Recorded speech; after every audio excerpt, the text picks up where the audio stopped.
अशा प्रकारची मागणी करतो। एकीकडे दानवेंनी टाकलेल्या व्हिडिओ बॉम्बची चर्चा ताजी असतानाच आता शेकापनेही वादात उडी घेत पुन्हा एकदा शिंदेंच्या शिवसेनेलाच लक्ष केलं। शेकापच्या प्रवक्त्या चित्रलेखा पाटील यांनी थेट मंत्री भरत गोगावलेंवर गंभीर आरोप करत खळबळ उडवून दिली आहे।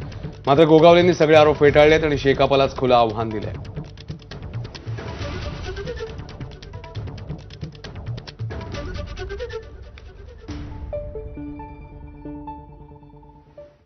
सगळ्यात जास्ती महाराष्ट्रात गुन्हे असलेला कोणी आमदार असतील तर हे घरगुती हिंसाचारापासून यांच्यावर या ठिकाणी गुन्हे दाखल आहेत। आज तुम्हाला अजून एक खळबळजनक पुरावा मी दाखवते।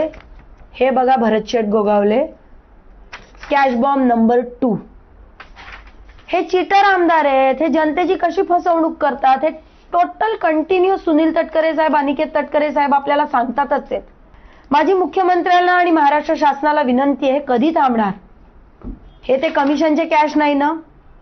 ह्या सगळ्यावरती सखोल चौकशी झाली पाहिजे। चित्रलेखा पाटील आता ही आमच्या तशी मुलीसारखी आहे, हरकत नाही आहे। तिने काय खात्री केली, कुठून मिळवलं, काय केलं ते अजून मलाही काय माहिती नाही। माझ्याकडे जर एवढे पैसे असते तर मी एक मुंबईला घर घेतलं असतं। अजून मुंबईला आमचं घर नव्हतं।